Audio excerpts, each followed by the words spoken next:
All right, so we're about to get started to the Sword of the Dales, session 8. We're playing again after a little hiatus of just about a month. So I'm going to do a quick recap for y'all so you know where Sui and Loralynn were. Now we have another player, Kyle, who is playing Sly, the cunning bard, but he hasn't joined us yet. He's going to join us a little bit late. But if you guys remember, you guys had to solve that puzzle with the great sun in the middle of that grand room with all the urns. And it took you quite a while. You had to figure out, because there were more urns there than spots. So you had to root out the ones that weren't there. But with some trial and error, you guys were able to do it. And when you did, you opened the door that gave you further, deeper access to Shraevyn's tomb. And that's where we left off. The door had just opened, and your group had stepped it through the doorway into a long, maybe 30-foot long hallway, about 10 foot across. Again, it's made with the same stone, and you have those. If you remember, you have those small globes of iridescent light floating over each of your heads, and it kind of gives this reddish pale, rosy glow about you. So it allows you to see. As you look down this hall, you can see that on either side, it branches off either way. And at the end of the hall, you can see there's an alcove, and in the alcove is a statue. Sweet Startle's going to look at Loralynn, and then she's going to look to familiar, the floating coatl, and she's going to flick her eyes over to the statue, and the coatl is going to move over there to inspect it close up. Yep, it does. Now, is Sui doing that like she typically does, looking through the eyes of her familiar? Yeah. Mm-hmm. So she's kind of sitting there quietly, and her eyes roll back, and it's just the whites as she goes over there. And what she would see is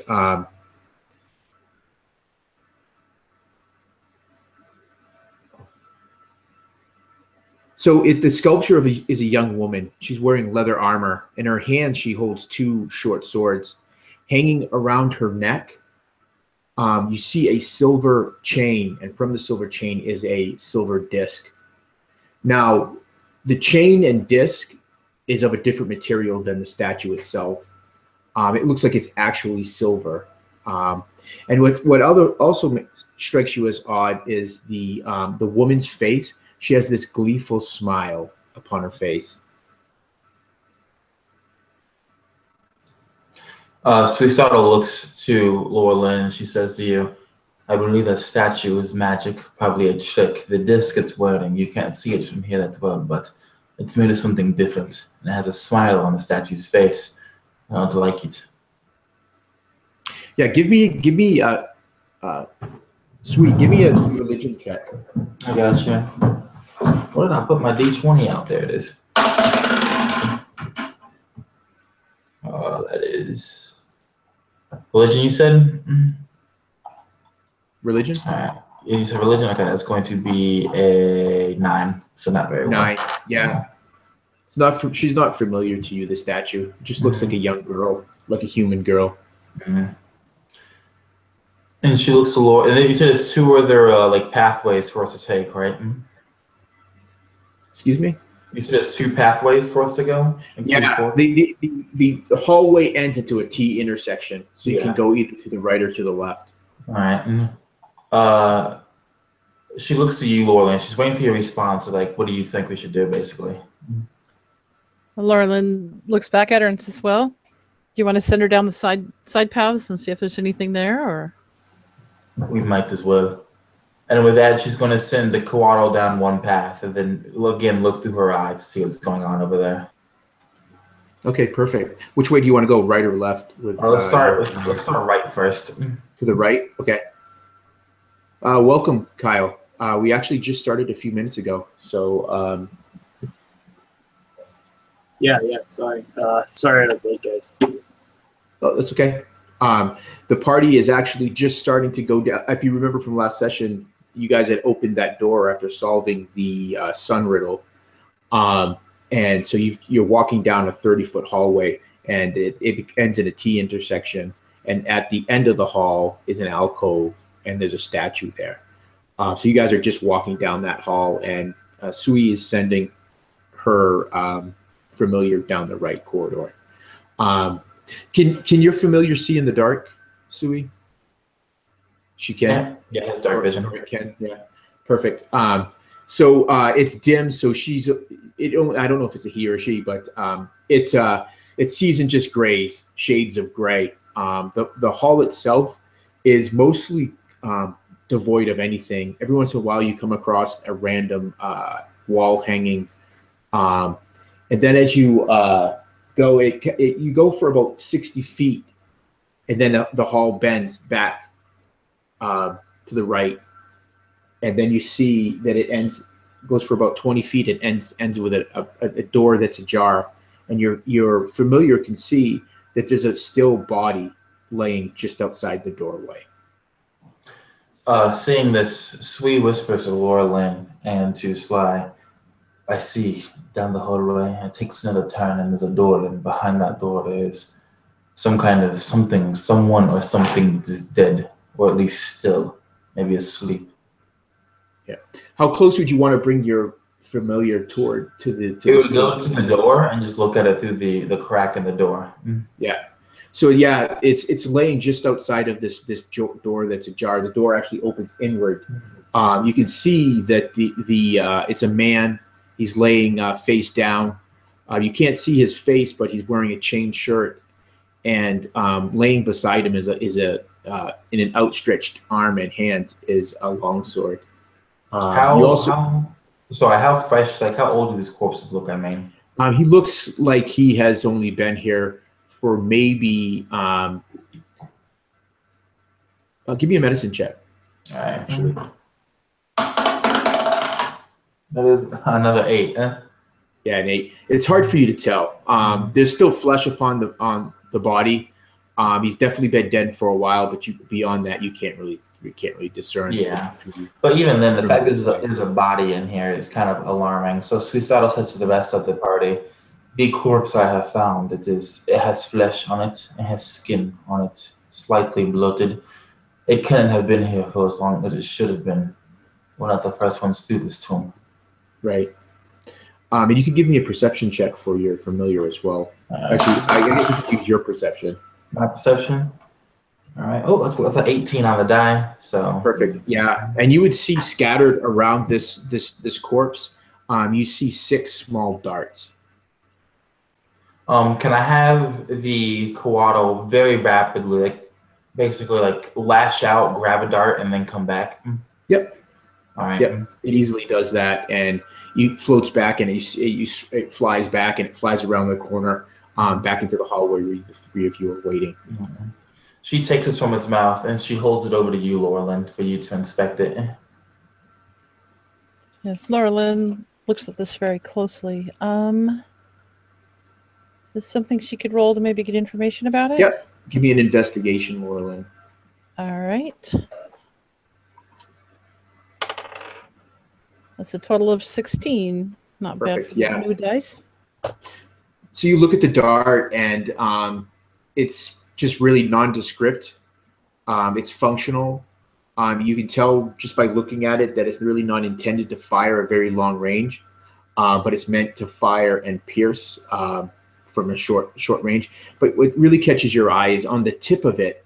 There's just it's just edged with this kind of this almost oily substance. It's almost naked to maybe the untrained eye, but someone like you that has spent so much time hunting and whatnot, it reminds you of like maybe a tincture or some sort of oil you might apply to the end of a dart when hunting. Loralynn, of course, handles this very carefully, and when she sees that, even more carefully, and she whispers to her comrades, "I think this dart's probably been poisoned. It's got some residue on the tip of it," and I carefully hand it back to Sui. She takes it, and being a Yuan-Ti, she's immune to poison, so she's actually going to lick the tip of the dart. Yeah, it tastes sweet, but you immediately recognize that this is definitely a toxic. This would kill probably anyone other than one of your ilk. And so she kind of like she takes it for a second, and then she just drops the dart to the ground, and she looks at you both, and she says, "This dart is fatal to anyone who would be pierced by it, and there were several of them, about 5 or so in the room. I suspect that the walls in there are trapped, or that something shot them from a distance. But the trap, I think, makes more sense." Given all the traps we've seen so far and puzzles, yeah, I would think so. And she What looks do you to think, Sly. Sly? Okay. Yeah. Oh, go ahead. What do you think, Sly? Cannot. Yeah. You're muted. You're muted. Or No. turn on your mic. Check your settings. There we go. Can you hear me? Yeah. Just barely. There we go. All right, so it was on the wrong setting. So Sly looks at both of you, and he kind of he gets this like look on his face. What do I think? I think we should go the other way. The other way is probably trapped as well, Sly, but if you insist, I will have my Karato go and look. Well, what about that room that we were in before with the those little spider things? Is that still out of the question? Do you want to go back and risk our lives fighting them again? Well, I feel like, it's the danger of the unknown is a little scarier than the danger of what's known. Well, Come now. We know this is trapped. It's not unknown. Well, I think what we know is that at one point it had poison needles that would kill anybody except for Sui, apparently, and Well, let's we go there first. might be more, and we don't know if there's any more, and I'm not so comfortable with that idea. The other place, it just had the spider things seemed less, fishy. Like those are probably natural inhabitants, and I kind of want to know why this guy was down there and what he was looking for. well, he was probably part of the group that we're coming to save. Sly, He didn't make it. Allow me to point some holes in your argument. Okay. First off, that earlier room, there was no way out of it once you get inside other than the way we go through. There's no way to get deep into the tomb. Second of all, you say those things are natural, but they were made of bones. Bones do not reanimate by themselves. That is not natural. Third of all, if we want to get to the bottom of these, we need to go down one of these 2 hallways, not back to go fight more spider bone creatures. And almost punctuating what you just say, Sweet, the door behind you, the door that leads to the sun room, slams shut. And it just kind of echoes down the tunnel. As about to respond to what Sui says, Sly goes, "Well," and then the door shuts. Loralynn gets a big jump. No. Sweet doesn't react at all. She's not afraid of some closing door. But she does say, it seems a decision is made for us. Sly just kind of, I guess that's true. What order would you guys, are you guys planning on, are you guys going to move down this? Before we go down the other hallway, I'm going to send the Kawato down the left way. Okay. So you guys get to the end of this 30-foot tunnel. So you're just standing just in front of this statue of this young girl as you send your Kawato off the other way. And if you see it kind of disappear off out of your vision and the light offered by these little glowing orbs. And Loralynn and Sly, you can both give me religion checks as you draw up close to this statue.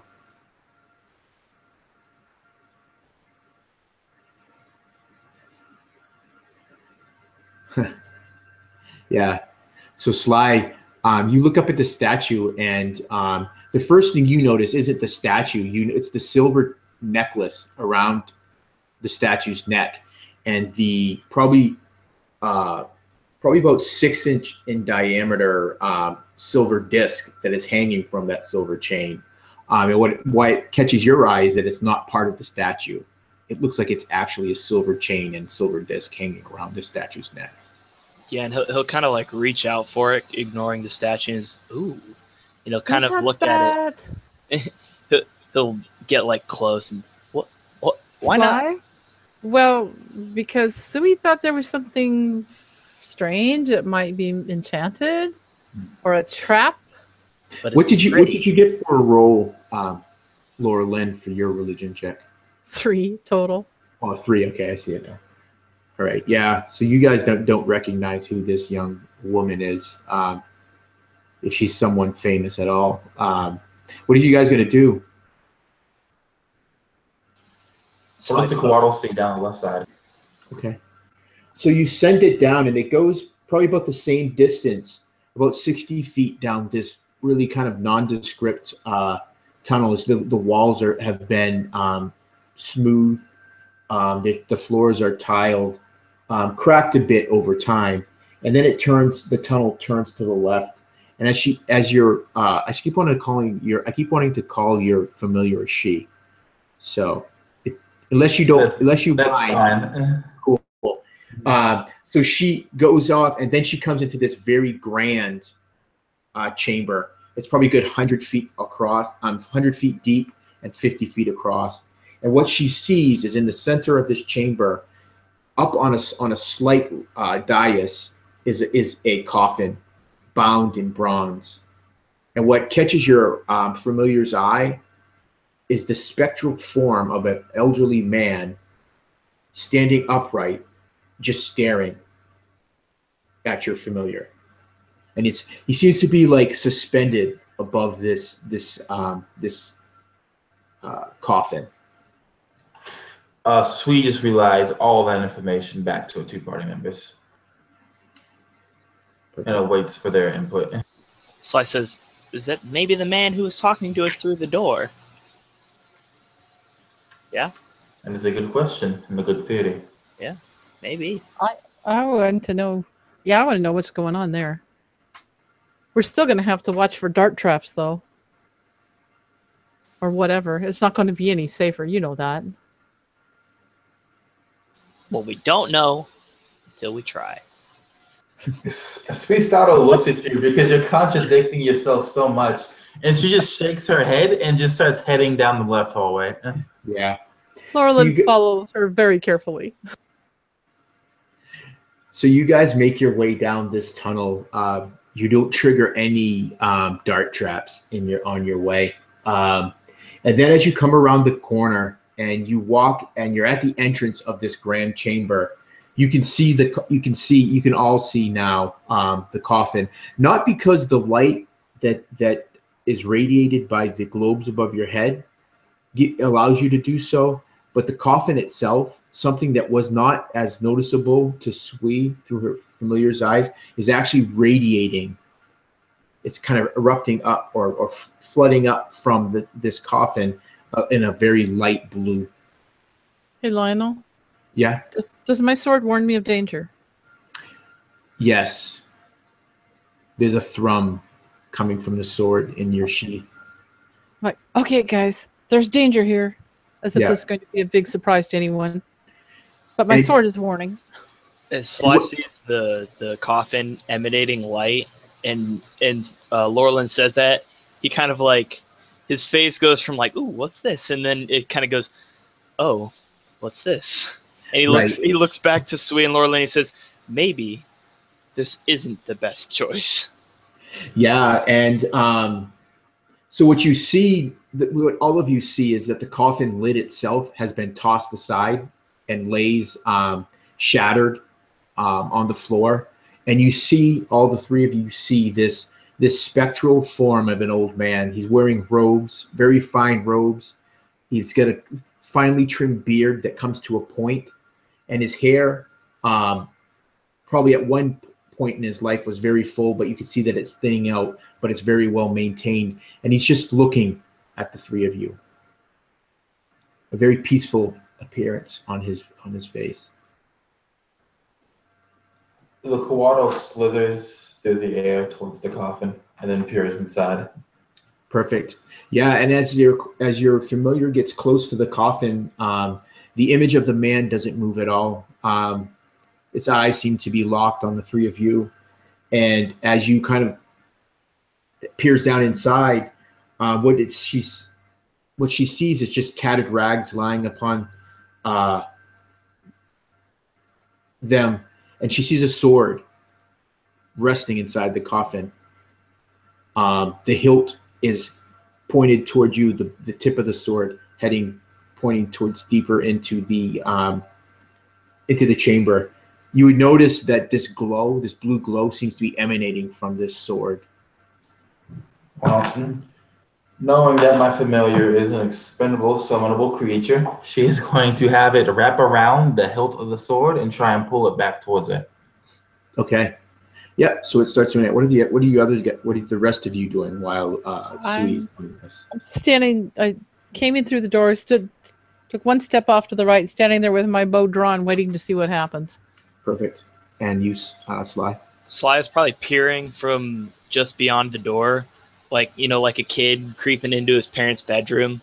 It's just like peering with just his head poking out, and he's just staring directly at this spectral form, and he looks like curious, but scared at the same time, and he's just dead face staring at it, and he mumbles, "Shraevyn?" And that's it. Yeah, you think that might be a good assumption, that this might be the visage of the wizard himself. Based on everything that we're here for, this seems right. to be everything we're here for. So he's just like, it seems a little easy. So whatever that the image may be, it takes no action as Sui, your familiar, wraps around this sword and lifts it and starts flying back towards you. However, it doesn't get 5 feet from the coffin when Loralynn, you notice movement coming from either side of the chamber along the walls. And what wasn't very noticeable before is these small alcoves that dot. And from those you hear this kind of clacking of bone and metal. And you see skeletons emerging from either side, making their way towards you. How many of them? You see, what you see right now is 6, 3 coming from each side. Sly goes, put it back, put it back, put it back, put it back, put it back right now, put it back. The sword keeps coming towards Sui. So, what are you coming? What? We're trapped here. Why would you put it back? There is no way forward but through these things, Sly. Cool. I agree. Let's roll initiative.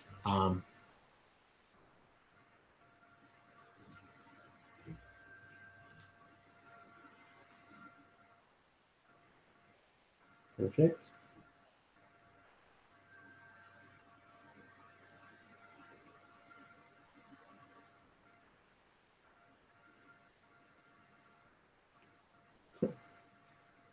Those game science dice at work for you, Loralynn. Perfect. Yes. So we have an initiative. Well, they're random. They are random. That's what it's supposed to do. As you're bringing your familiar,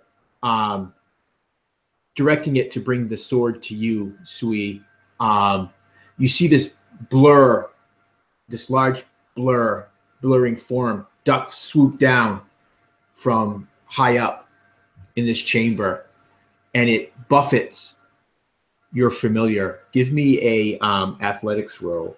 From the familiar itself? Yeah, to see if it can hold onto the sword as this thing slams into it.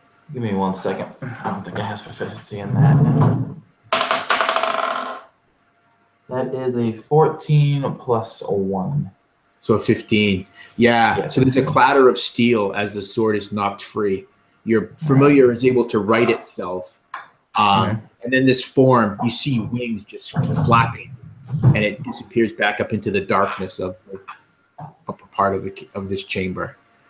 So the sword is about 15 feet from the coffin, and about 30 feet from you guys. And these skeletons are closing in on you. Sui, it's your turn. Sui orders her, she mentally orders through a hiss for the Kawaddle to stay coiled in the air above the sword so nothing can pick it up. And then she's going to move back behind Loralynn, and as she's doing so, she's chanting a spell in her native tongue, the abyssal tongue of the Wanti. And the heathers in her fair all go bleached white from the red they normally are. And she casts Hex on one of the skeletons. And then she throws her left hand at it. And you see that very familiar, stereotypical beam, shaped like a snake, blast towards it. She casts Eldritch Blast on the thing. That's going to be a 16 on the dice to hit, which I assume is going to hit. Yes. All right. 1 second to open them. So how many did you hex? Was it 4, 3? I can only hex one at a time. I can move my hex with a bonus action. Okay, cool. So once I drop something. So that's a total of 3? No, sorry.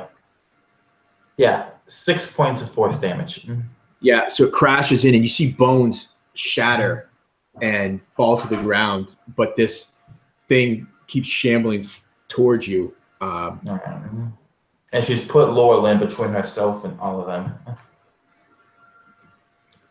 Perfect. And Sly, you're up. So Sly's still kind of like hidden behind the door halfway.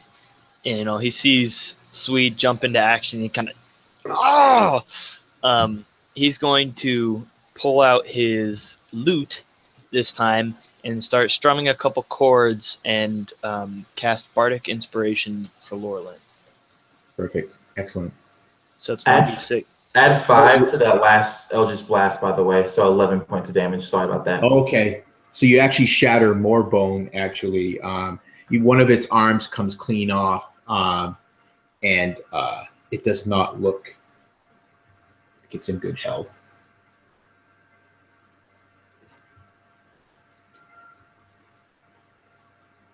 So is that all you're going to do, Sly? Are you going to move it all? Yeah, no, I'm going to stay kind of like back behind the door almost, so not too far from the others, but definitely last in line, and I'm going to kind of support from here. Bardic Inspiration is 1d6 to any skill check. You can use it to increase your armor class or increase an attack roll.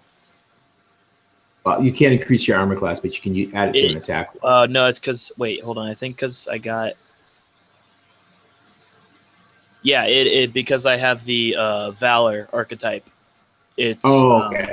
Yeah, it lets you inspiration on damage rolls and as a reaction to increase your armor class against one attack. Perfect. So you can use it for damage rolls and to increase your armor class. So right after you finish this slide, these skeletons, they just kind of dash in to attack you. So 4 of them are actually able to get into melee with with Loralynn and yourself, Sly, as Sui has kind of stepped further back. And 2 others are a little bit further behind. They're not able to quite make it to you in this round. And Loralynn, it's your turn. All right. Well, Loralynn is going to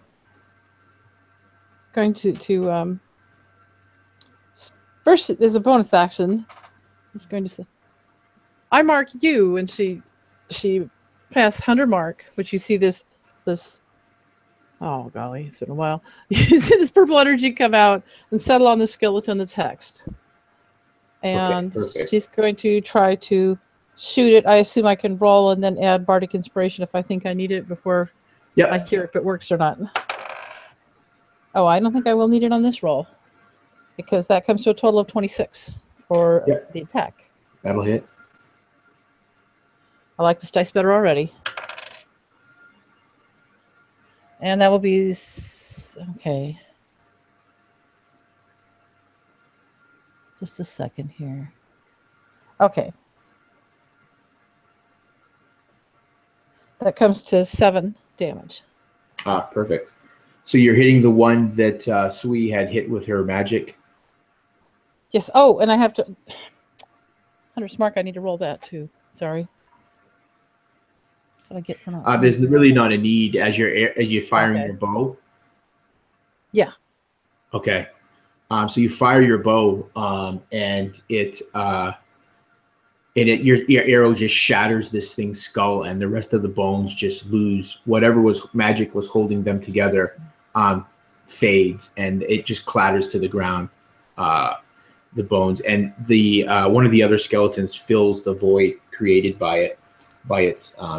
Now, something you got to remember, Loralynn, is if you fire your bow when these things move into melee with you, it'll be at disadvantage. Oh, it will? Yeah. Then I should probably, I guess, the first and next turn, switch to my other weapons if I want to use them. Right. Okay. Right. And as you fire your bow, and the skeleton drops, leaving only 5 left, the 3 of you catch movement further back behind the coffin, and you see these large, almost bull-headed skeletons emerge from the darkness. They kind of just shake their heads a bit, and you're holding these large axes, and they kind of almost like a bull. They lower their heads and they just start running towards you, and they're about halfway there as we go back to Sui. I'm changing my turn then, if that's the case. I use my bonus action. I look towards one of these skeletons, and my eyes turn jade, and I move the hex to it. I'm giving it disadvantage on wisdom saving throws. And then I hold up my right hand, and Sui Style casts a spell, Crown of Madness, which requires a wisdom saving throw. The DC it will be looking to beat is 13. Okay. 13, you said? Mm-hmm. I rolled a 14, but let's see. With disadvantage. Wisdom? Yeah, with disadvantage. Oh, yeah. With disadvantage. Okay. Yeah, because of the hex. I rolled another 14. No! Yeah. Your magic, just kind of envelops one of these, the crown starts to form around one of these large, bold skeletons, and then it just kind of fades. Just makes the save.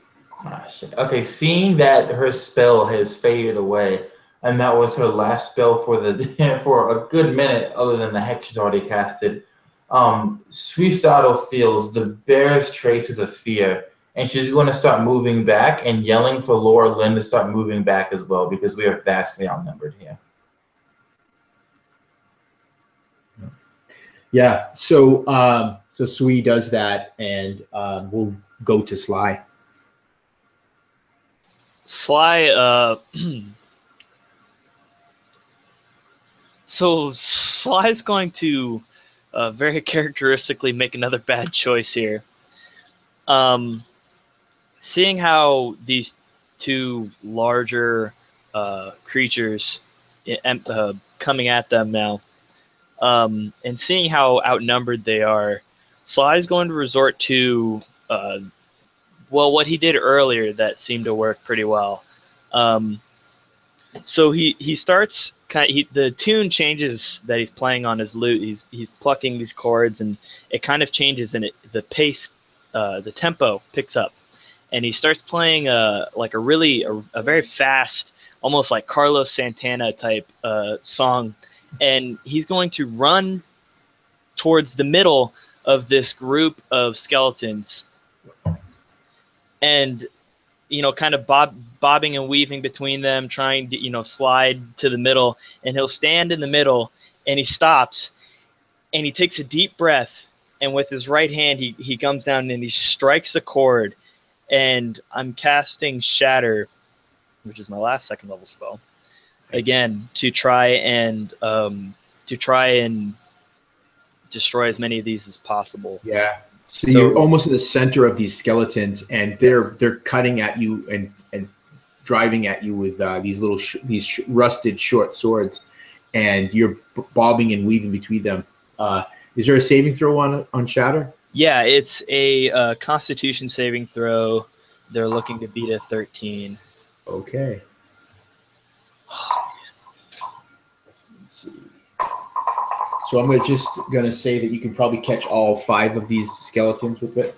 I imagine it would get Loralynn too. I tried to. Well, it's a 10-foot radius.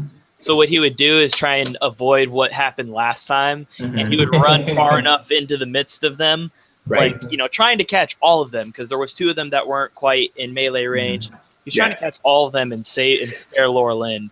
So what I'll say is, if you don't want to catch Loralynn, that you're going to miss one of them in order to get, but you can get the other 4. Would he be able to hit even one of the bull ones, the big ones? Well, it depends. Do you want to risk it? Because they're a little bit further away, but they're coming at you quickly.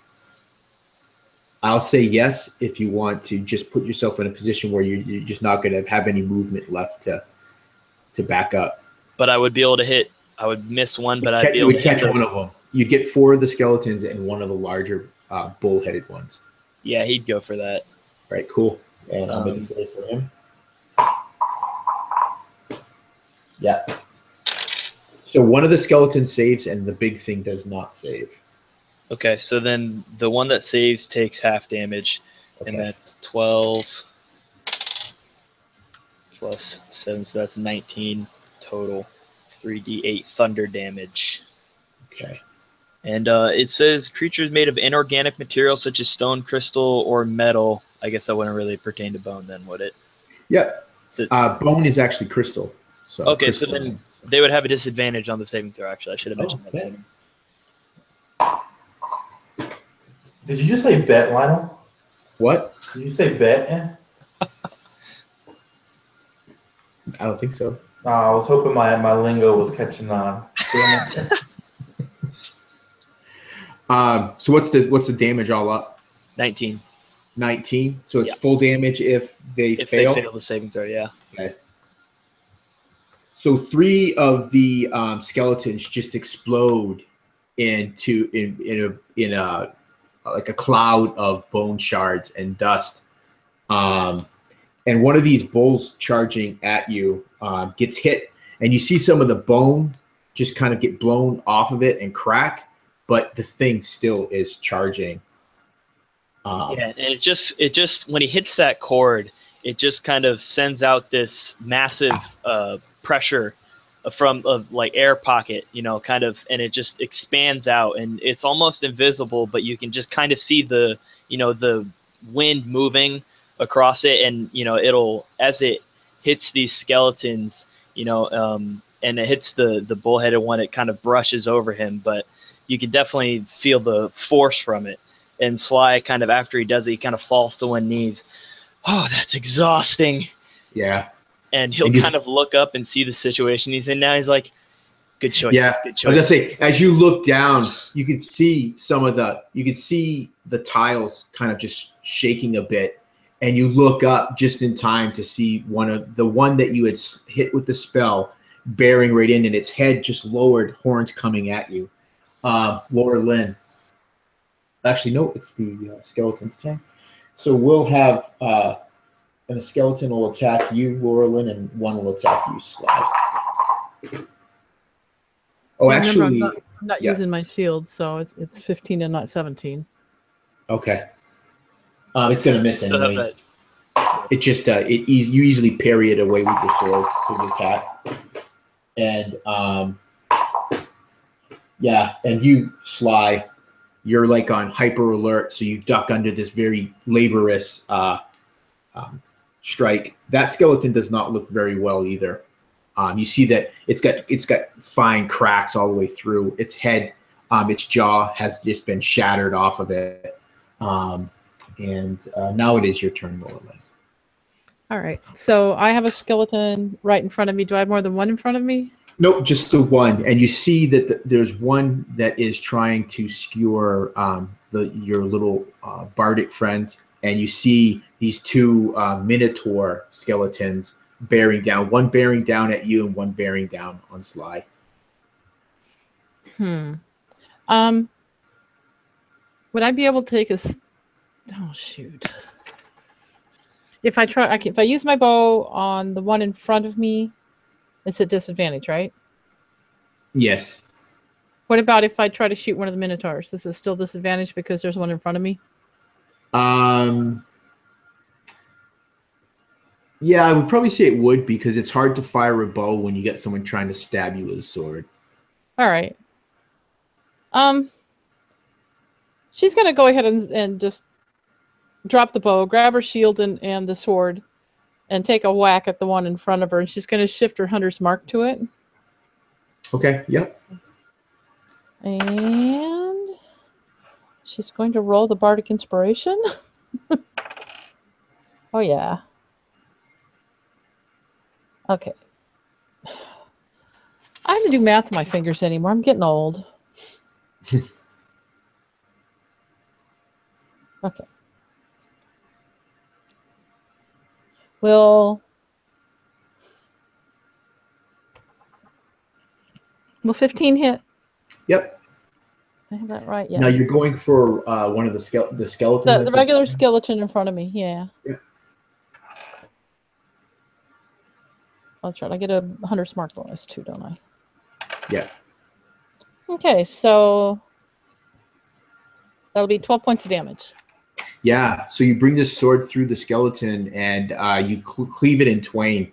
You go through the arm, you go through the rib cage, through the spinal cord, and it just you cut it in half, and the two halves fall to either side of you. You gonna do anything else on your turn? You gonna move? There's one minotaur coming towards me and one towards Sly. Yeah.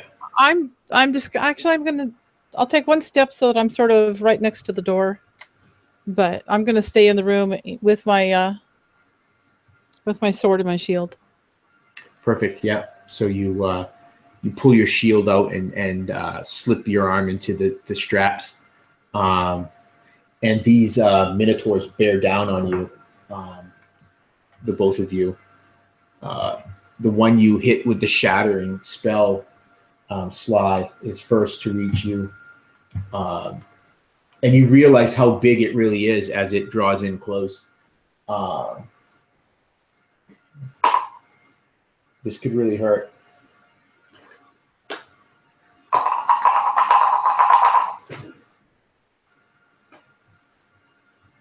I don't like the sound of that many dice. Yeah, it sounds like a fuck you to me. Yeah.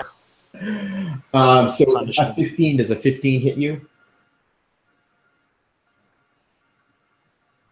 That is my armor class. Yeah. So you try to sidestep, Great. but one of the horns catches you just below your rib cage and on your right side, and you feel it pierce your armor. I need you to make a DC 14 strength save, please. Ow.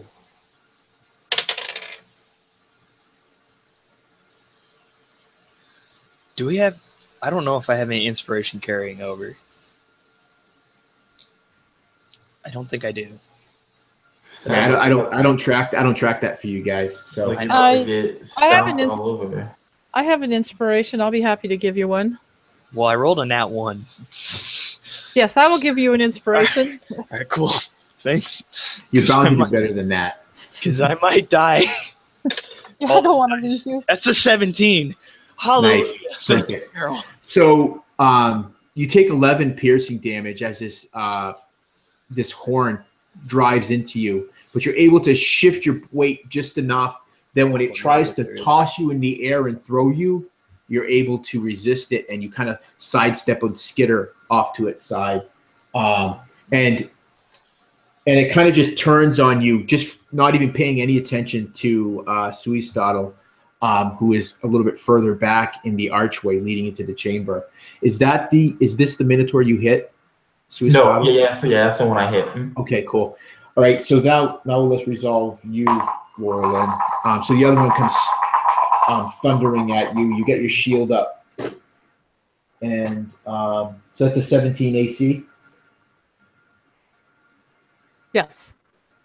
Okay, so it got just a 17. So you'll take 7 points of piercing damage as it slams into your shield, and it actually pierces your shield and hits just in your upper shoulder.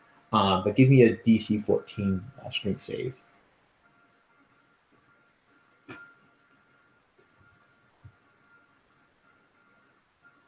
Oh shoot, that's only 12. 12. So yeah. Suicidal, you would see this. You would not, Sly, because you're already in a pretty tough predicament. You would see Loralynn shield get sundered by this thing's horn, and it would toss her up, and you get tossed back, and you back slams into the wall. You feel the breath knocked from your lungs as you fall prone to the ground, Loralynn, and you hear the sounds of this thing's skeletal hoofs as it's going towards you to bring its big axe down on you. You're going to take another, 6 points of bludgeoning damage as you slam into this wall. And Suicidal, do you want to describe your action as we start the next round? Again, the feathers in her hair just going shock white as that green blast of a snake curls in her palm and then shoots out and bites one of the minotaurs, the one beating the shit out of Sly. I imagine cracking bones, sending like vines through its body and everything. That's how the cracks would look, I'd imagine. And she's constantly moving backwards. She sees Loralynn get the hell knocked out of her.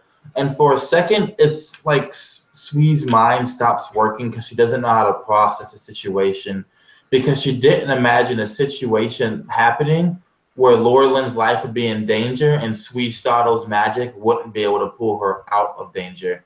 So seeing that she's in this position, she only moves back another 5 feet instead of her full 30, and she's just kind of watching dumbfounded, trying to figure out what to do.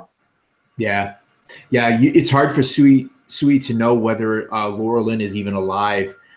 She's not moving after striking the wall and falling onto the floor. We are now to you, Sly. It's your turn. You have this huge. It's raising this axe and it's getting ready to bring it down on you. And the worst part of it all is as it's looking down at you, this big, large, bull-headed thing is its eye sockets are just dark, dead.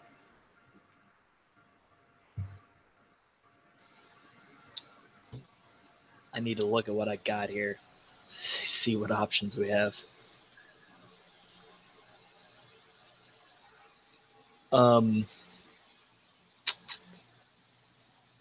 Jeez. Can Sly see Loralynn like on the ground? And is she unconscious or? Yeah. She's unconscious? Oh, no. It's hard for you. You can't tell if she's unconscious or not. It's the same thing. If you look back over your shoulder, you would hear her hit the wall and you would see her crumple to the floor. She hasn't moved yet.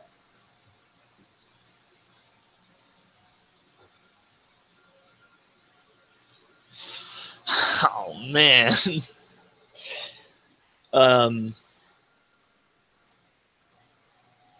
So just to remind you, Sly, not only do you have this large minotaur skeleton, but you also have another skeleton that's moving around looking for an opening to skewer you with its short sword. Yeah, I love it. How far is Loralynn from Sly? Probably about 15 feet. Okay.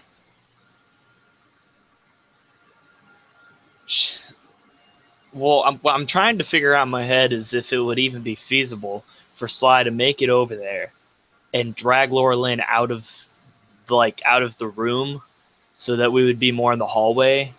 So it's a little bit more narrowed. Maybe it'd be better for Sui's magic. But I don't know if he thinks he could pick her up or not. Right.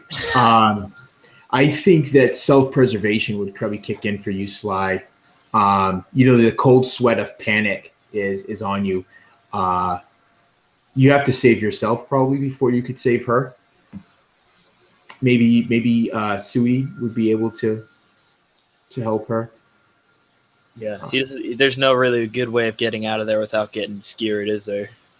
Because I've got two on me. You can forego your action and disengage or withdraw, which would allow you to effectively duck and parry your way away from these two things that are attacking you. And then you could go your movement. Right. Then I wouldn't really be able to do anything with my turn. How the one that's the Minotaur that's standing in front of me, is that the one that's looking all cracked up? And yeah. You shattered quite a few of its bones, and some of the ones that hadn't shattered all the way through, you see some of that eldritch magic that Sui strikes into it, and more bones are just cracked and destroyed on this thing. It's not looking too good right now.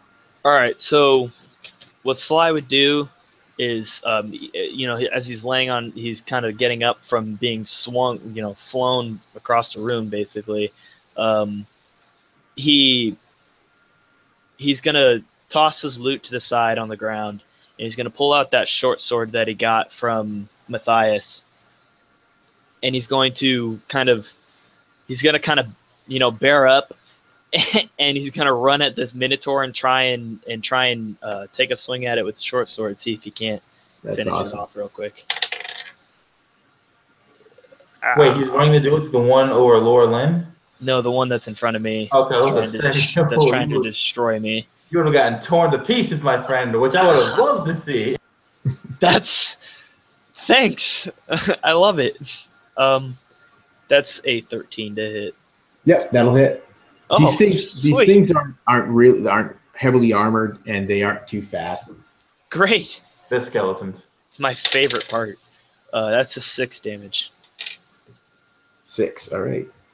Yeah, you just kind of frantically are swinging at it with a short sword, and then in one of your blows, you're actually driving it enough, and you separate out some of the bone. Like enough to bring it down? No.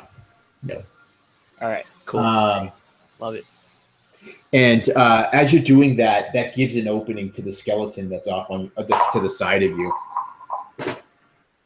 And at the last minute, you're able to just turn just enough so the short sword that it's wielding goes just wide of you. And Loralynn, you've been knocked prone. You hear the footsteps of the skeleton closing in on you. That takes half my movement to stand up? Yeah. I'm so thinking you shake it off as you get to your feet. Yeah. I'm a little shaken, but I'm able to get up, and I only have the one skeleton right now to attack. Yeah, just the Minotaur one. Just the Minotaur one. Great. Like he couldn't just rip me to pieces. So hey, I got 2, so he's got Hunter's Mark on him still. Yep. So I will give him another. No, Hunter's Mark is a concentration. Why don't you give me a con roll first? Oh yeah, huh? See if you can keep your concentration on it. Okay. Now, is that just a flat roll, or do I have to? You just need to roll an 11. Okay, it's 13. Oh, perfect. So you're able to keep your concentration. I'm tougher than I look. It's not your first time getting thrown or run over by something. No, not even. Listen, let's not dwell on the past, guys. Yeah, let's not live in the past. Oh dear, is the 12 going to hit it? Yes, it will. 78. I've got Hunter's Mark. I get to roll that. The thing is, Lionel, I want you to know I haven't forgotten about the giant bird that's just waiting at the top of this place to swoop down on us. I've got 12 points of damage. I did. 12 points, nice. Yeah, so I forgot. You drive it in, and you actually cut deep into its hip, and you see big chunks of bone as you pull your longsword free, the magic sword. Nice, well done. It's not enough to stop this beast, this undead abomination. Are you going to do anything else? I'm going to brace myself with my shield again and hope it's not able to hit me. Yeah. So you just kind of defensively put your shield up as it prepares to attack you. with this large axe, which is going to hurt if he hits you. Yeah, that'll probably kill me if it hits me. Who knows? And you get your shield up, and the axe slams into it. You hear it bite into the wood of your shield, but the wood holds. Your arm is made numb from the strike, but you take no real damage from it. And the same fate awaits you, Sly. Minus great axe. Oh, so this thing swings at you, and as it does so, some of the bones that are cracked from your earlier spell of shatter give way, and its arms come apart, and the axe flies wide over your head and makes a large metallic ring as it hits the floor and slides. And it's just standing there, this large minotaur skeleton with no arms. Hallelujah. As it rolls in that one. Hallelujah, because I totally would have died if he hit me. Sweet. So you are turning your attack onto that one? Yep, I'm about to obliterate it, I assume. I have just a description for you. So she sees this thing create an opening for itself as its arms go flying through.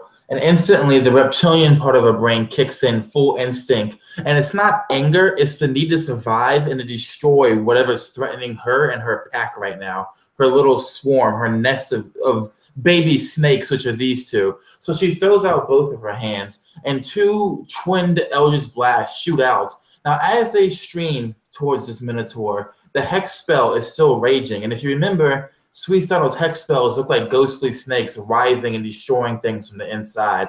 So as these two beams hit the Minotaur, the snakes explode from the cracks and just kind of coil around in one sphere around this thing, constrict, and just bone dust explodes everywhere as she kills it. And then with a bonus action, the snakes all swarm towards the one standing over Loralynn. Yes, perfect. So you're moving your Hex to... Yep. Nice. I'm going to give that one disadvantage on strength saving throws in case Loralynn tries to grapple it for some reason. Yeah, and almost in creepy fashion, though, the arms from that Minotaur that went with the axe, you could see the fingers on it just flexing a bit for a couple times before they go still. Awesome turn. Sly, you're up. You have this one skeleton that is still kind of moving around you, trying to stab you with a short sword. And he looks fine, though, doesn't he? Like, okay. Because Sly's not liking the idea of going toe-to-toe. I think I'll probably use a disengage action, and he's going to kind of try and make his way back over to Sui and Loralynn.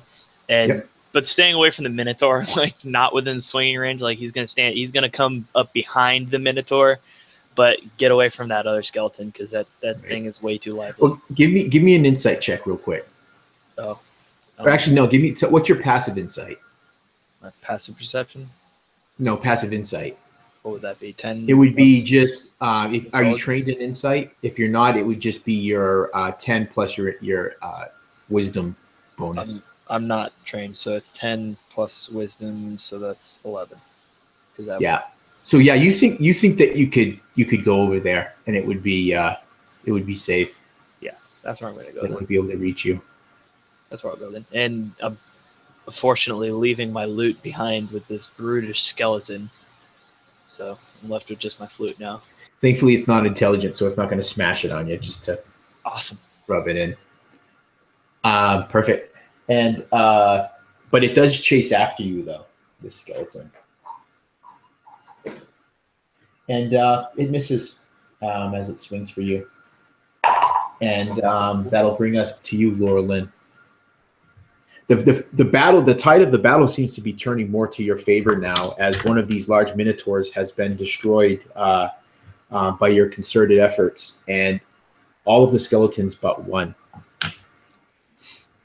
So Loralynn's going to take her stand against this thing again, and swipe at it with her sword. Perfect.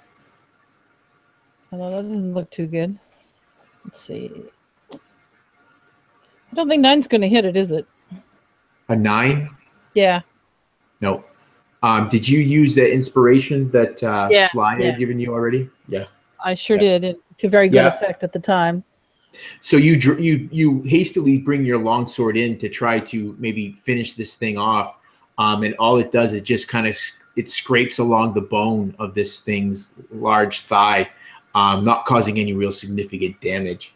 I guess I will brace myself and get my shield ready again. Yeah, I was going to say, and it attacks in turn. And let's see, that's an 18. Dang. Yeah, so it just brings this large axe, and you try to bring your shield up, and it's just a second too late as this axe slices down on you for 19 slashing damage. Oh, I am down. Yeah, your shield is utterly sundered. It just explodes in sections of wood. And the axe, you feel the axe bite into your arm just a second before it slams into your chest, knocking the wind from you and taking you to the ground. So much for Hunter's Mark. I think I lost my concentration. Yeah, concentration is gone. When you're unconscious, it's hard to concentrate. And that puts us back to Sui. Okay. Yeah, because I know that already hits. Sui's eyes go even wider than they have before, and the adrenaline is pumping very hard. And she for a second, the confidence and the control was coming back. And then the moment Loralynn hit the ground and lost consciousness, she lost all concentration that she had herself. So even as the hex spell, the deluge of ethereal snakes wrap around this thing, and she fires the Eldritch Blast, and she does the 9 damage to it. She's moving back now because her instincts are making her move back. The intelligent part is making her move back. But that human part in her that she's been trying so hard to deny is also slowly pulling her forward. So she moves back a total of 10 feet instead of the full 30. Awesome. Awesome. Yeah, so this blast hits into the back of this minotaur, shattering its ribs and the bones falling to the floor. Beyond it, you can see your friend, Loralynn, laying there. You see blood starting to pool around her chest. What do you wear, chainmail? Like a chain shirt? Yeah, I've got chain. Yeah, the chain shirt is just ruined. The links just torn apart by the vicious strike of this great axe. You see this thing slowly start to turn towards you, Sui. It feeling it's dealt with Loralynn. It turns to start heading towards you. And Sly, it's your turn. So Sly, seeing Loralynn go down by fault of someone other than himself, he's not very happy with that. So it gashed her in the chest. Right. So Sly, I mean, he can tell that it doesn't look good, and he doesn't know if she'll be able to make it this time. And it's kind of driven him into this almost primal rage of a sort that he's sort of picked up this extra testosterone after hanging out with Matthias and then Benedict a little bit, and now he's trying to kind of carry that extra hormone, into his own actions and trying to be more of a valiant soldier and braver. And here it's kind of taken a negative turn, and he kind of his face gets red, and he sees it, and he's kind of panicking. He looks up at this minotaur, which comparatively to him is massive, and the only thing he can think of is, I'm gonna climb up there and I'm going to take that thing's head off. So I'm gonna try and clamber up this thing and pry its head off with my short sword. Yeah, just give me an acrobatics. Yeah, that's a 20. Oh, perfect. Yeah, you definitely climb up this thing. It's like climbing a tree. Yeah, and then I'll make an attack. It's a nat 1 on the attack, and I've already changed dice. So you drive your short sword. You try to put it in so you can wedge this head off, and as you do, your hands are so sweaty from like just the fear that it slips right out of your hand, and you almost fall off this minotaur, but now you're like almost riding it like piggyback style as your arms are wrapped around its neck, and you see it's turning towards. It doesn't even seem like it's paying attention to you as it's turning towards Sui. Yeah, and it's kind of like if you've ever tried to break something off, or you try to get a nail in there and you're getting upset and you keep going too hard and then your hand slips down. He kind of tries to find a spot and then he just drives it in and he falls it forward. And, he's kind of hanging there with his sword, like, between him and the Minotaur, and he's just like hanging on. Now he's almost back to his senses a little bit. And he's just like, oh my goodness. Because if he fell off, it would hurt, falling all that way, his little self. Just hanging on for dear life now. Yeah. So I'll say that your sword kind of gets pinned between you and this thing, this thing's rib cage, and it lowers its head and it just charges at you, Sui, trying to drive its horns through you. And by some stroke of sheer luck or just grace that you have, at the last minute, Sui just calculates the distance and sidesteps, and this thing misses and slams its horns, and I'm actually going to roll some damage on it. Slams into the wall, and you hear one of the horns snap, and it gets up and starts to turn towards you. And that's as you release your Eldritch Blast into it. Yeah. So again, I imagine for Sly, it's getting even scarier now because he just sees the ethereal snakes rising up around him and tearing off pieces of bone. He's being covered in the powdered white dust of this thing as Sui just basically blows it to pieces. Then she turns around. How close is that other skeleton to her? Excuse me? Because it's another skeleton, correct? Yep. Yeah, it's coming. It's like coming towards you. And has it got through the doorway yet? Like, could I go into the chamber and not run past it? Yes. Okay. You actually that path would bring you right past Loralynn. Well, she knows she cannot drag Loralynn right now. The only way Loralynn lives is if Sui lives and kills this thing. So she's going to run away from the Minotaur, put the full 30 feet between her, and try and put herself in a position where the other skeleton can't easily get to her. So that way she can just keep peppering this thing with energy blasts as she goes. Perfect. Yeah. Loralynn, why don't you give me, I skipped you, I apologize. Why don't you give me your first death save? That would be a 14. Perfect. That's one success. And Sui, you've gone. Sly, it's your turn. You're hanging. You've managed to hang on to this Minotaur as it misses Sui and slams into the wall. Now it's rising back up again and starting to turn to get ready to follow and attack the warlock. What are you gonna do? I'm gonna try and regain my footing and go for round 2. See if you can't get that short sword in there a little bit deeper. Yeah. So you kind of fumble around and you're able to get back control of your short sword. Give me an attack roll. Probably like as it's slowly standing up, he's kind of able to, all right, and pull it out, and then kind of stand back on it, and it stands up upright, and it stops for a minute. So that's right when he's able to drive his sword into it that's over 18. So perfect. And then that's going to be 6 more damage. 6 more. Yeah. Yeah. You drive it down into the neck. You're starting to crack, but it hasn't. You can't quite cleave all the way through with the short sword. Mm-hmm. He's gonna kind of like, is it wedged in enough there where he could leave it there and kind of use it to hold on? Yeah. Oh yeah, certainly. Then he would kind of leave it there and use it almost like he's flying a plane, like one of those old style planes. And he's gonna kind of hold on to it with the joystick and trying not to fall off by holding onto his sword. Right.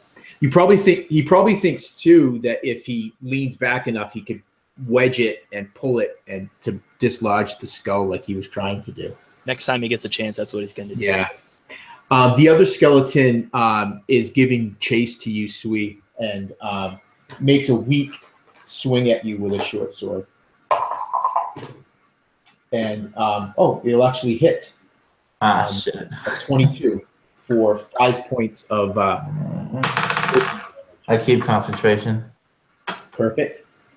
And now it is Loralynn. Give me your second death save, please. That will be a 13. Perfect. That's 2 successes. You're almost stabilized.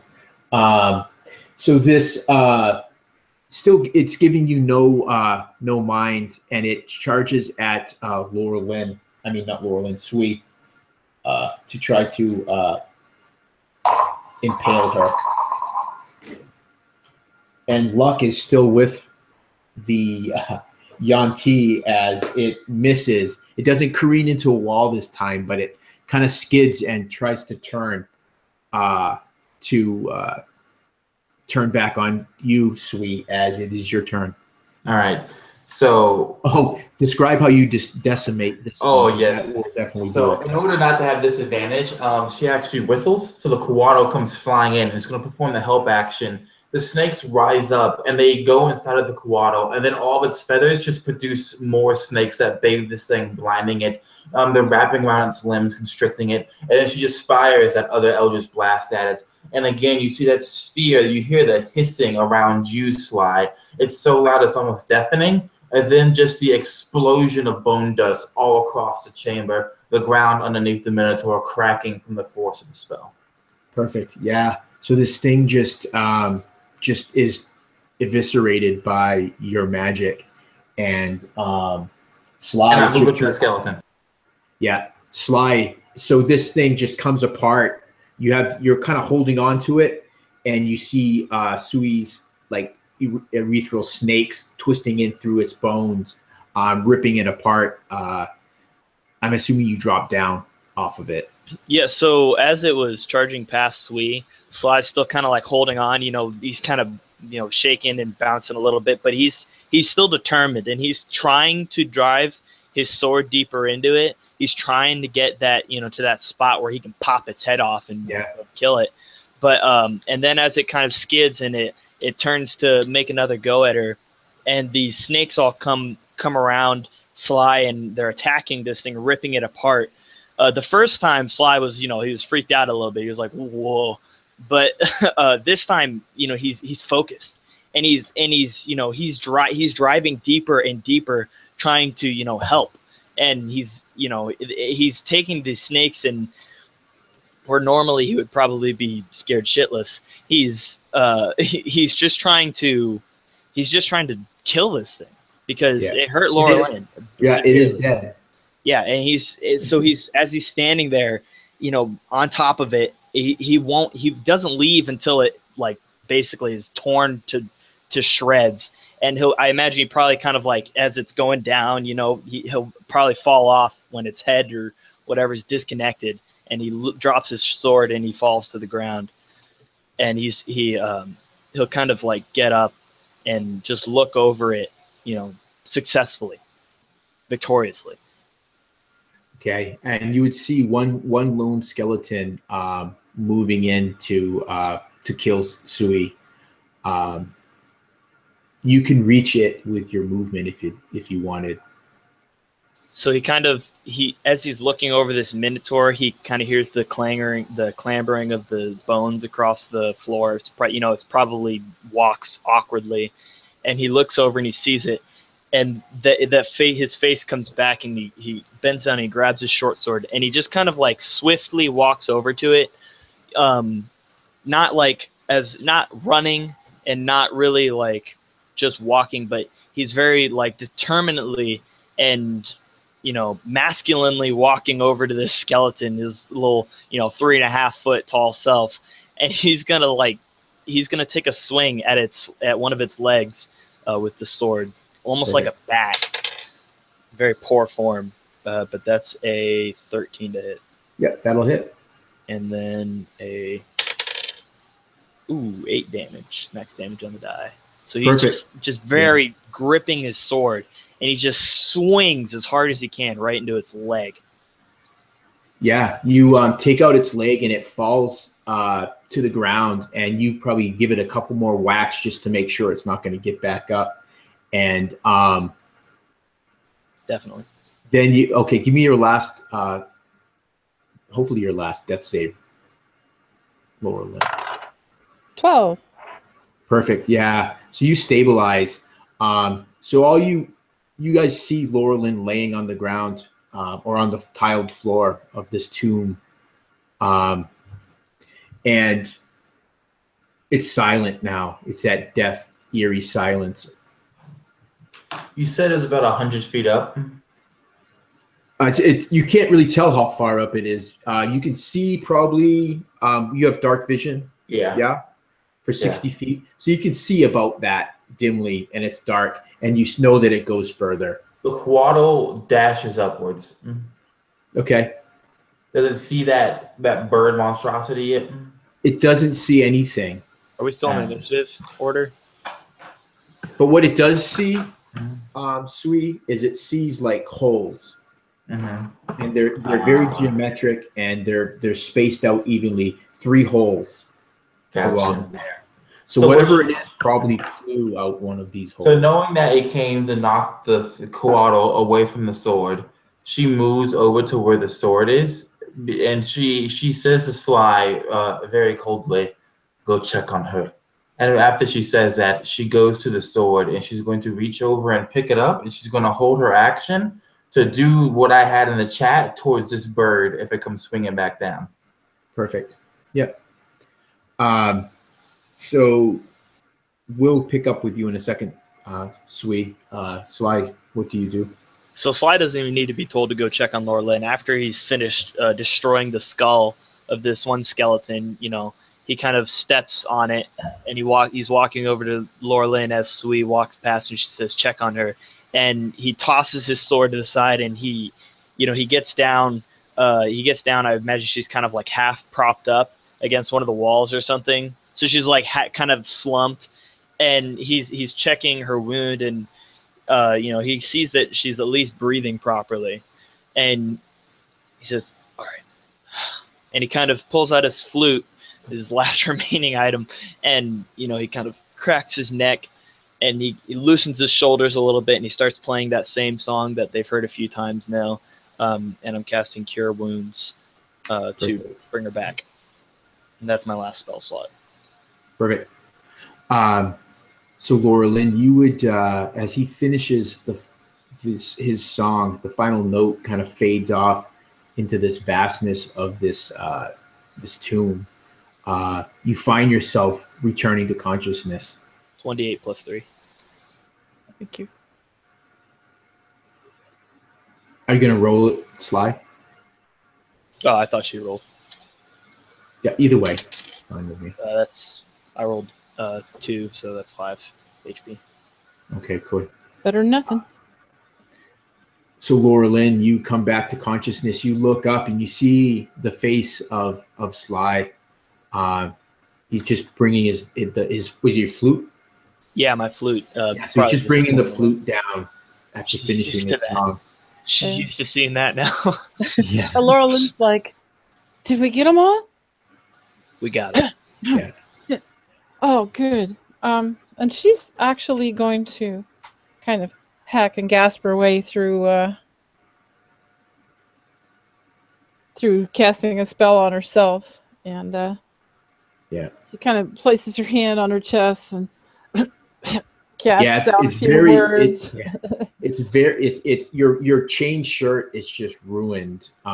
It's it could be repaired, but it has been sheared. Your shield has been totally sundered, which is probably good because it probably would have cut you in half if not for your shield.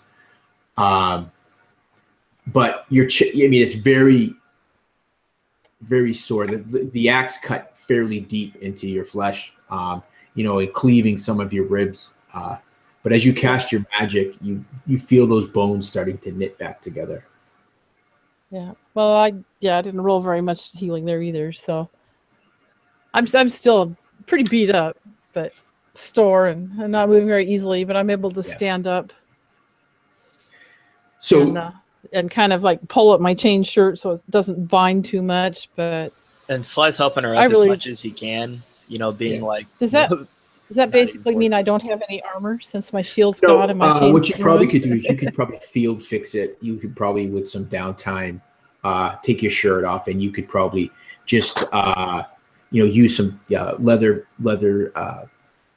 I've even got skills at leather working, so I could take some thongs and tie it together. Thongs. I'm trying to think of what those things are called. Thongs to like tie it closed so that it would still afford you some protection. I'm not going to get all like you losing armor class points from that. Except for my shield.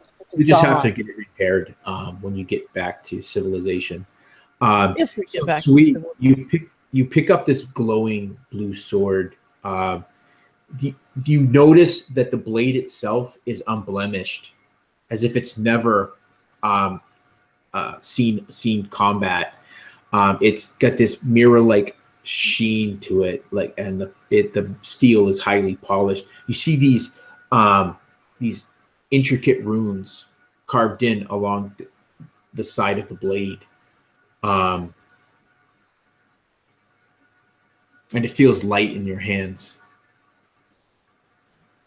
She picks it up, she flips it over, she throws it up, catches it, throws it up, catches it, and she runs a hand along the face of the blade, and she taps it. Now, does this feel like it could be like an illusion? Like, would she like suspect that this may not be real? Well, she's going to think that regardless, but like she's checking it out basically. Right. It feels real. And she looks over to the ghost, and the ghost is still watching them, I imagine. Yeah, it's just standing there, this image, this ghost. She is going to blast it with an Eldritch Blast. Yeah, your Eldritch Blast passes right through it, and you see it till it strikes the far wall of the chamber. And she looks at it, and she says, "Do you speak, or do you just watch?" It just keeps watching. Doesn't say anything. I see.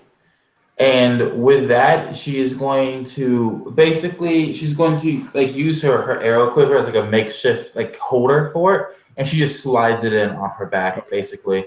And she turns, she starts walking over to Loralynn, and she looks at you and she says, "Hold on a second. Hold on a second. Before you actually slide, you're getting ready to slide it back, and as you do, you hear this whispering voice in your head. Mm-hmm. It sounds like a female voice. It says, "Seek him in the spider haunt. The survival of Daggerdale depends on the return of my blade to his hand."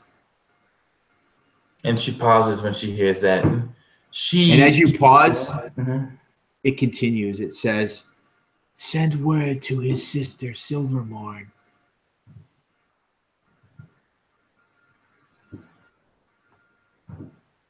She puts her hand on the hilt of the blade, and she thinks to it, "Are you going to keep going? Or was it just a one-way message?" And she's going to see if it was just a one-way message or not, just by waiting a couple seconds. You wait, and you don't hear anything. She walks over to the party. She looks to Loralynn, and she asks her, "How are you?"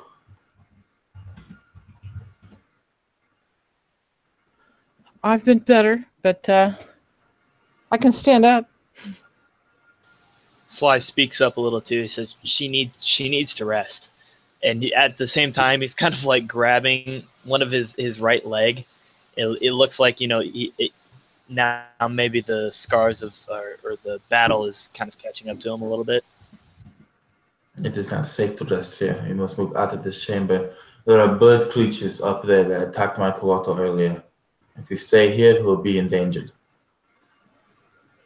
Yeah, let's get out of here. Someplace where we can just sit for a while.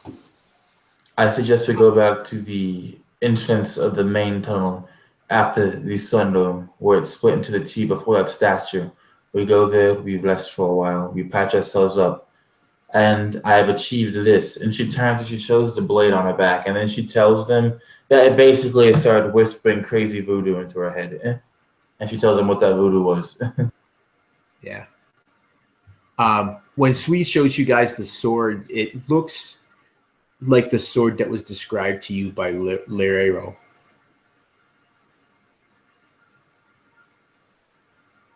Is that what we came for? I don't Isn't know. that why we're here? There was another tunnel down here. I don't know if this sword is real or not, but we know where this place is. We know how to enter this place. We will take this back to Elminster's tower. We will have it verified, and then if not, we will return. But it said we must find Silvermorn, as I just said. Hopefully, Elminster can tell us more, or we can continue exploring this place. It almost seems too easy. I agree. There was a whole group of people who came through here before, and you're telling me that they weren't able to come down here and and retrieve this? You're completely correct. The three of us were able to. The three of us were able to do it.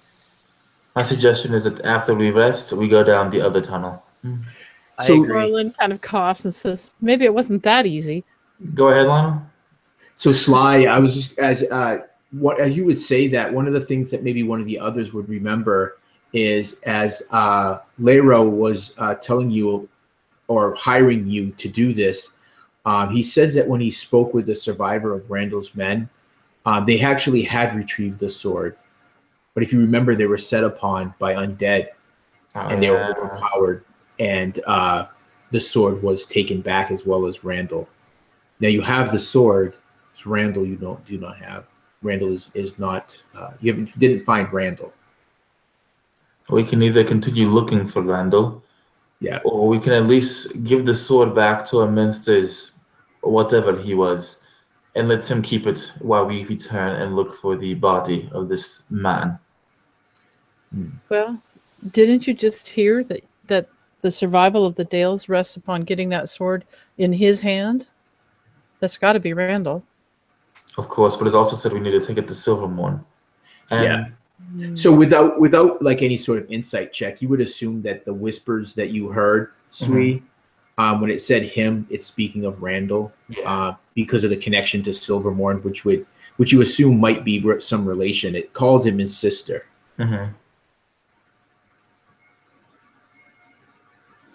Do we know if Silvermorn? Okay, do we know if there were any females in the party when they came through here? No, they weren't. They were just Randal and his men. Okay, so if that's the case, so Sui says the sword says we must take it, or whoever's speaking to the sword says we must take it to Silvermorn. We know that there were no men who came in, so I know women who came in here with Randal. So the Silvermorn is most assuredly not inside of this death trap tomb. Right, but the one we're supposed to take it to is. I mean, we're already here. We've already made it through, hopefully, what is the thickest part of it. I mean, I think after we take a break, maybe just look a little bit further. Here's my proposal. We will check one more room where I found the dead body after we take a break. After that, we will take the sword back to Liero.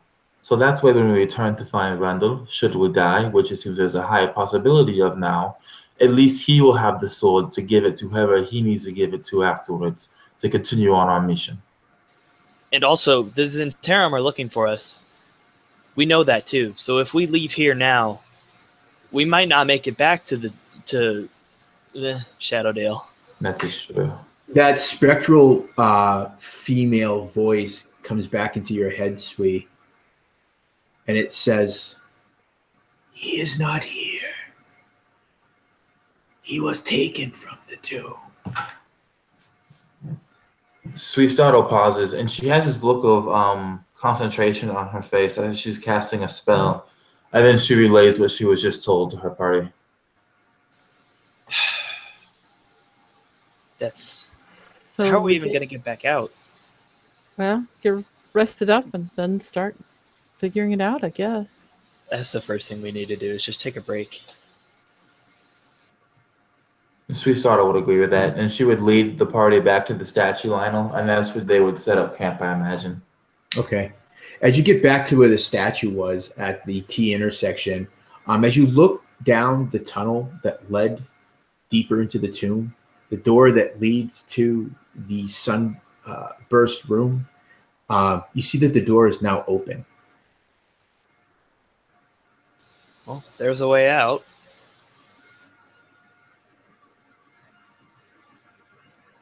So what Swee's going to do is she's going to actually keep leading the party back to the main entrance, like the main entrance, but not go through it because I think the doors should still be like mainly closed.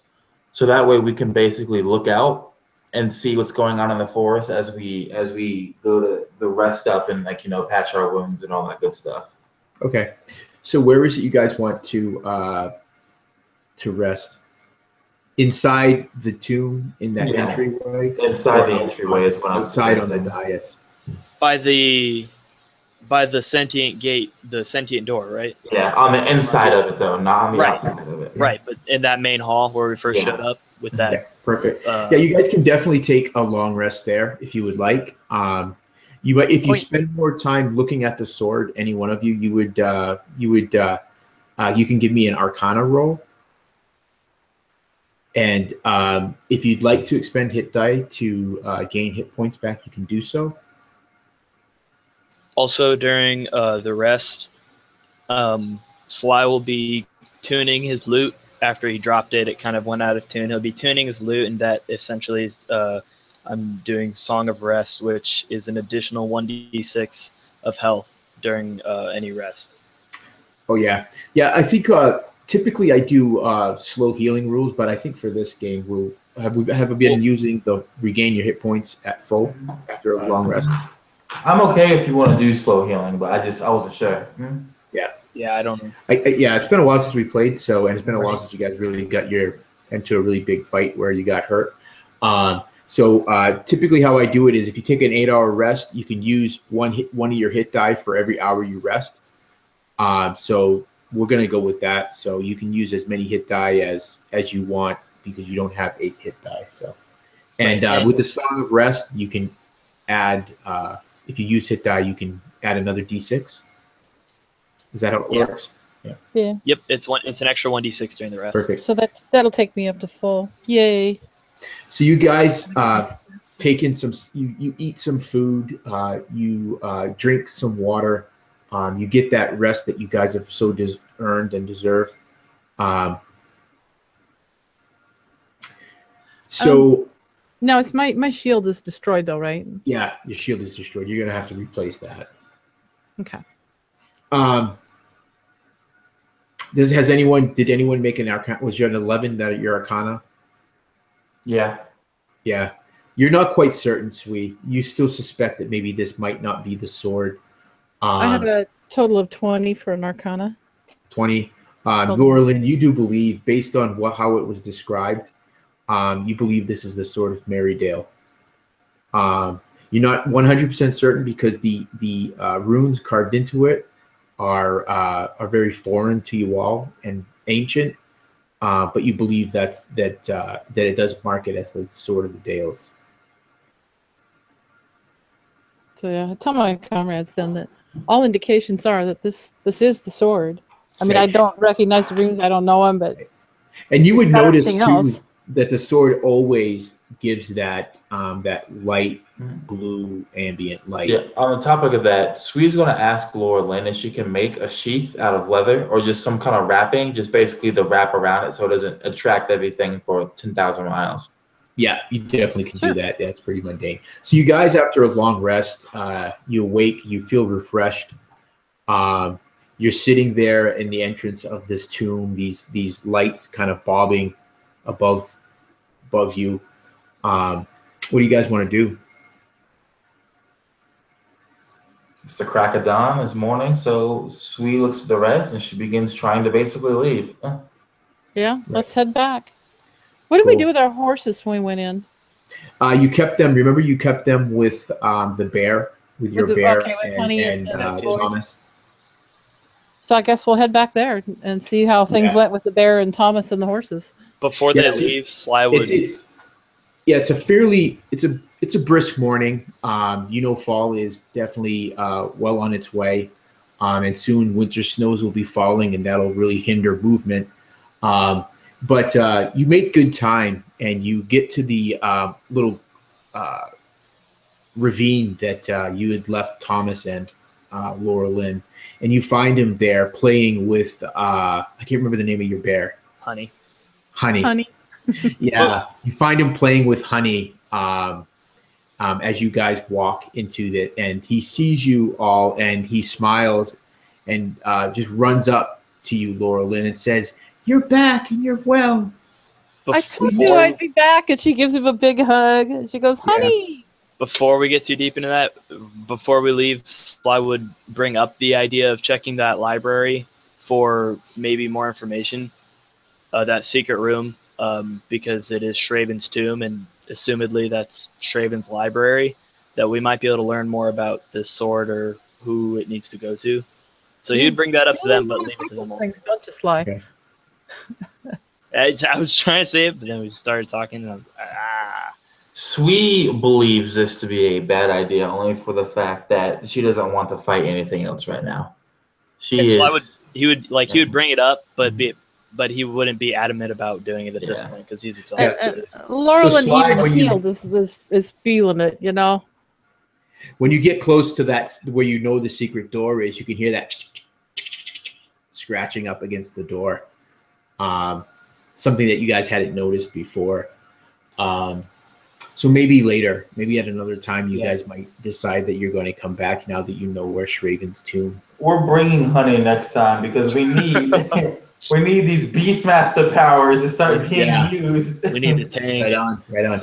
Hey, we did all right. So you successfully reunify with Honey and Thomas, and I guess we will end this session with you guys heading out of the mountains back towards where you guys heading? Back to Shadowdale? Back to Lorea's tower. Perfect. Yeah, so we'll head back. We'll end this session with you guys heading back to Shadowdale, having retrieved the sword. Excellent. Well done, guys. The fact that it came down to if any of those charges would have hit, I'm fairly confident in a TPK happening. Yeah. Ostivus kind of game, just right on the edge of the TPK all the time. So I'm just going to end the broadcast and